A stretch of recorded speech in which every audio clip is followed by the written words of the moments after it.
Well, today did not go as planned at all. The plan was to take the bike out for one last ride before tearing the bike down completely to the frame for powder coating. But here's what ended up happening. What happened was I rode about 8 miles to my buddy's shop, talked to him for a while, and then when I went to leave, the bike would not crank over. It cranked a little bit, but not enough to start the bike. And the lights were really dim. So we bump started the bike and I took off. I was gonna make a couple more stops, but I said, I just wanna get the bike home now. Headed straight home, get about 4 miles from the house, the bike starts cracking and popping. And I'm like, oh, what's going on now, you know? And then next thing you know, the bike just dies. So obviously I called AAA, get it towed home. So anyways, back home now, we're in the shop and we're gonna take a look at what happened to the bike. My strong guesses are it's electrical. If it was fuel and air, the bike would have still turned over. It's either the regulator rectifier or the stator's gone bad. And I'm guessing it's the stator. I've had multiple stators go out on bikes and what happens is when the stator goes out, it's no longer producing energy for the battery and for the bike to run, so slowly your battery just runs out of juice and the bike just dies. The regulator rectifier has two things it does. It regulates how much current is being made by your stator. You don't want your current to be over like 15.5, and the rectifier changes the AC current that's being made by the stator, converts it into DC current. First thing I want to do is I want to check how much power is in the battery. I have one of those multimeter testers. We'll do that right now. Then we'll dig deeper into the bike. Okay, so here's my multimeter. What I'm going to do is I'm going to hold the red on the positive battery terminal, and I'm just going to touch this on the ground somewhere. 8.72. Now that should be 13.28 is what it was when it was fully charged. So that's obviously way below what this battery should be at. Okay, next I want to do a quick visual inspection of the stator. This is a dry case, so I don't have to worry about any oil coming out. Normally if the stator's burnt, you're going to see some blackness on it, so it's pretty obvious. And this is a real easy way to find out if this is the problem without using any kind of meter. I already pulled the bottom two screws out. Oh, that came off really easy. So I'm not seeing any real obvious blackening of these wires. Usually you'll see like a really black area. Okay, this part right here, this is the rotor. And what I'm going to do is I'm going to test these slip rings. Let's see what kind of reading we get on those. I'm going to clean them up a little bit. You can see they got a lot of grime on it from years and years of use. Let's clean a little spot for now. Okay, I'm going to turn on my meter here. Okay, now that these are nice and clean, I'm going to put the positive probe on the outer ring and the negative probe on the inner ring. Should have 4.2 to 5 on the reading here. So 4.3 puts us right in range. So the rotor's not bad. Alright guys, I've been working really closely with MOTO. They're helping me get through these electrical issues. Okay, what I'm going to do next is I'm going to test the AC output coming from the stator. So what I've done here is I've unplugged the stator from the rectifier here. And you can see I've made some jumper wires. There's 3 yellow wires, and then there's a black wire and a white wire. So what I'm going to do is I'm going to test these 3 yellow wires. These are the ones that feed the AC power. So what I had to do though is I had to run a jumper from this white wire to this white wire, black wire to black wire. So I just took a piece of wire, stuck it in the terminal, hooked it to a gator clip, and now it's coming over here. So I've got white to white, black to black using gator clips. Then what I'm going to do is I'm going to take my meter here. I'm going to put it on AC voltage at 200. Turn it on. What I'm going to do is I'm going to test 1 and 2, 1 and 3, 2 and 3, and see what kind of reading I get. Should be a pretty decent amperage reading. I think it's, I want to say it's between 9 and 14, but tell you what, if it's blown, we won't get any kind of a reading most likely, and if it's good, we'll get a reading. So let's fire up the bike, see what we get.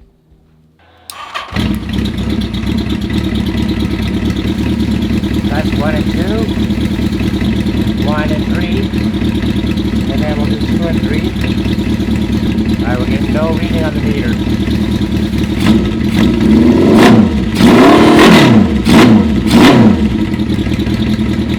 Yeah, so I hope you heard that. On 1 and 2, no reading. On 1 and 3, no reading. And on 2 and 3, no reading. So that means it's pretty much telling us that the stator down there is not putting out any AC volts. Let's do one more test real quick. We're going to start the bike, test the DC reading on the battery, which will also tell us if the stator is putting out any energy. Okay, so I got my multimeter set at 20 DC volts.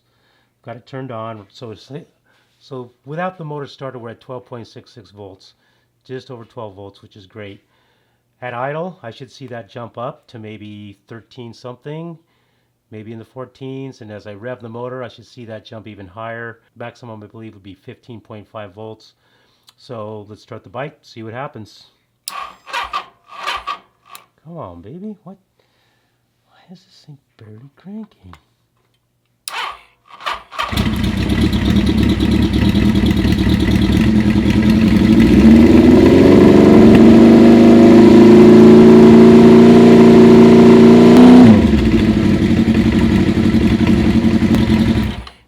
Alright, so you can see there the voltage didn't move. It should have went up. It didn't go up. You wouldn't really expect it to go down really quickly. For some reason the bike's having trouble cranking over, even at 12.16 volts,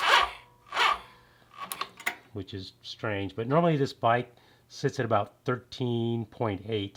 So anyways, let's put in the new stator, test it again, see what happens. I also want to tell you guys something about these lithium-ion batteries, because they're really expensive. They're like, this one in this bike was 150 bucks.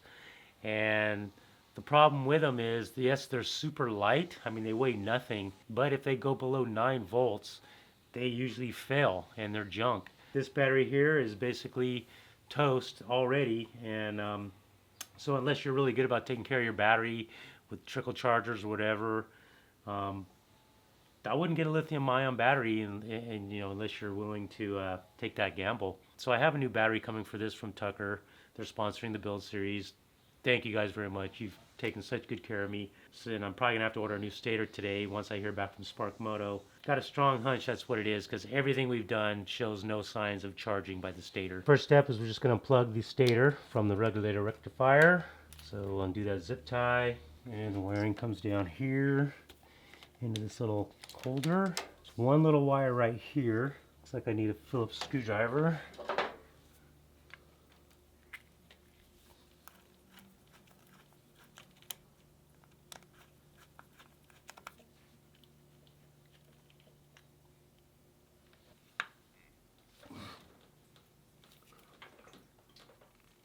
Oh, man. That screw is really tight. So I'm going to use my trusty impact screwdriver here. I always have one of these impact drivers on hand when working on motorcycles. This thing here. So that wire goes to there. Zoom in on that. And then we got one wire going to this little guy right here. He is smaller than an 8mm. Jeez. Alright, well, I don't have a wrench that small, so I'm going to have to make do with a pair of pliers, which I hate to do. I'm kind of in a desperate situation here. See, didn't even hurt the screw. And then, so all the wires are loose. Then we'll just pull the case off, pull the stator out. There's 4 bolts that hold this case on. I've already got the other 3 out. This is just the last one here. And we already had this case off once, so it should come off really easy. Luckily, my new kit came with a gasket. Sometimes when you pull this off, the gasket will just be in really bad shape. My gasket's actually in fairly good shape, but obviously if I have a new gasket, I'm going to put a new gasket on here.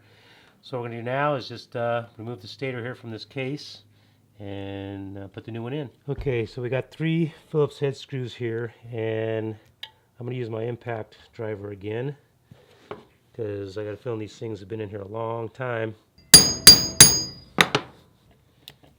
Yeah, the thing was stubborn. See, and I just tore my gasket trying to get that screw out, so good thing I got a new one.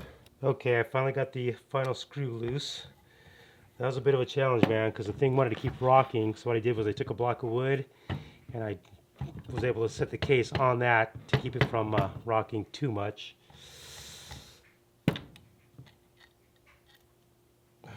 So we got all 3 screws out. A very snug fit, but it is moving. Oh, baby. Jeez Louise.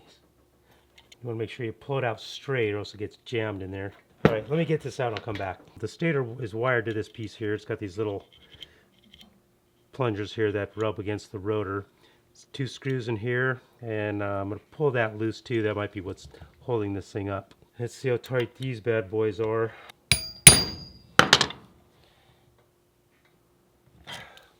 I'll get that out and come back. Okay, I got it loose. I just kept wiggling it back and forth until it came out. It was a little bit stubborn, but not too bad. Not as stubborn as these stupid screws. Oh my God. The 2 screws for this piece here were worse than these 3. Oh man. So let's clean this up inside and then put the new one in. I'm kind of curious about this too, how one of these is so much longer than the other. I would hate for this piece here to be the problem and not, maybe it's not long enough to touch the rotor in the middle. Maybe I'll replace this too.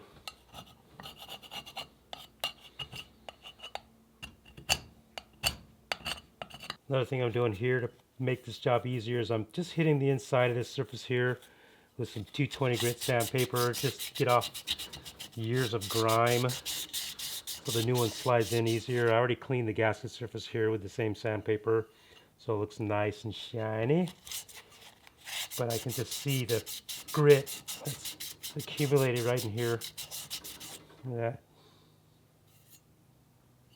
Alright folks, we are back with the new brushes. You can see they're both the same length versus long, short. So we're just going to remove the wires from this piece here and rewire in the new stator here. Be careful, there's a white wire on the left and a black wire on the right, so we want to make sure we get those back in the same position. I already loosened these up so they're easier to get out. And you also want to note that the brush at the back has this shape here, just like this one here. There's a left and a right. They're not both the same. Got this wire clip right here that's stubborn. All right, we'll try this little skinny poker.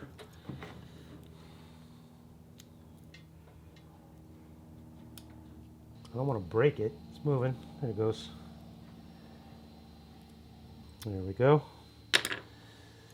So we just remove the brushes. So this brush replaced by this brush. And then this one.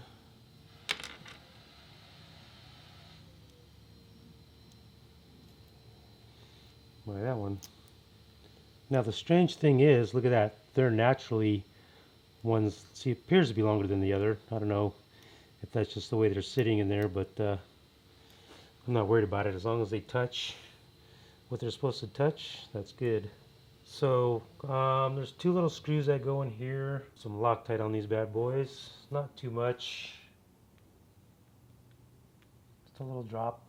Alright, so let's connect the wires. So we had white on the left and black on the right.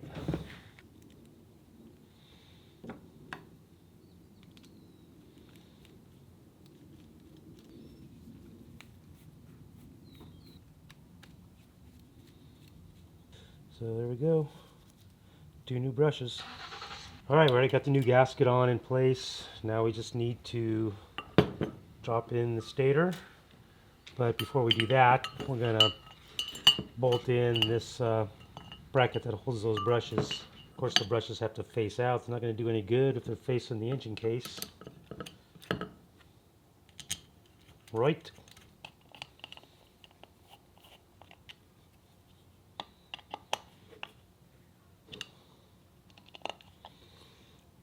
Okay. Then you got this rubber grommet here. Slide that down.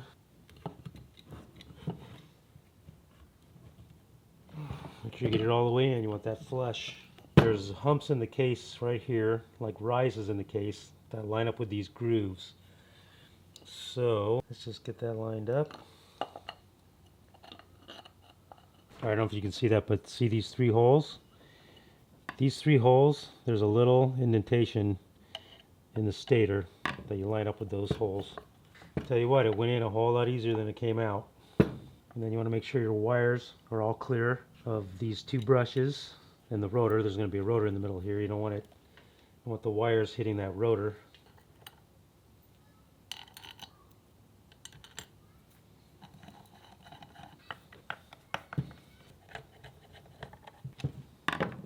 I'm just using my impact screwdriver because it's got a bigger Phillips bit on it. Just fits these screws better without stripping them. I'm not going to like impact them in. I'm just going to hand tighten them. All right, that's it. Okay, here's the two copper or brass rings that those brushes rub against, in case you were wondering what I was talking about there. Just put this back on.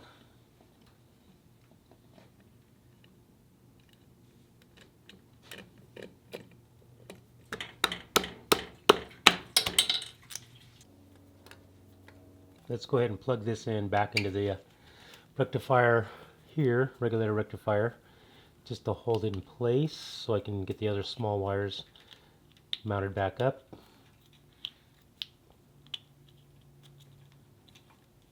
Just so you know too, on this build, this wire does nothing.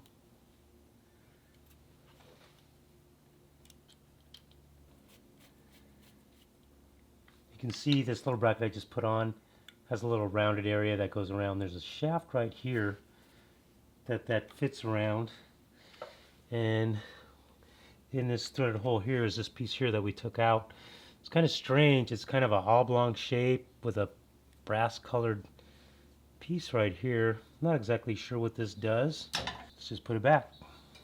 Okay, see right here? See there's a little notch in this piece right here. A piece that sticks up like a stud. And there's a notch in this shaft that lines up with that. So there you go. I thought that was the case. Get that notch in place. So what it is this. Oh, what the heck is that? That's some sort of a sensor light. Must be the neutral sensor. So you can see how when I put it in neutral, that brass strip I showed you lines up with this piece of metal right here. So yeah, it's the neutral sensor. There you go. Pretty slick. And then we'll just reattach this little blue wire to this piece here, and it's wired up, and then we'll test it. Okay, you can see here I got the blue wire connected. Just gonna snug it down. Really hard to get at. It's a weird size wrench. 8 didn't fit. I don't know if I have a 7 or not. There we go. Okay, I've got the new lithium ion battery in the bike Master brand. And without the bike running, let's take a reading on it. I'm going to set it to 20 DC volts. So let's turn this to 20. So brand new out of the box, the battery's at 13.09, which anything over 13 is good. 14 is better, but this is fine.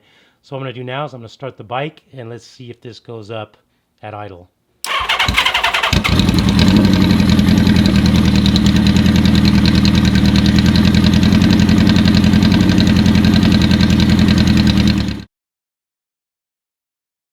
Well guys, as you can see, that didn't go as planned at all. All the tests I ran to me pointed to the stator. I'll be the first to admit, when it comes to electronics, I'm not great at this. I had MOTO sending me long, detailed emails how to brainstorm this, and I still got it wrong. I was really hoping we'd be riding the bike again today and tearing the bike down in the next video for powder coating, building the bike and giving it away. That's my goal this month, is to get the bike completely done and given away by the end of November. I did send MOTO an email today. He wrote me back saying, look dude, I'm just going to send you a regulator rectifier, which is this part here. It's that electrical part with the fins on it. He's going to send me one of those. We're hoping that does the trick. I don't know how many other things it could be. Sorry this video didn't turn out the way you wanted, the way I wanted. Once again, I'm just trying to get through this. When you build a bike like this, you have your successes, you have your failures, and you just keep chipping away at your failures until you get it right. We'll get there. I have faith. Anyhow, see you next video.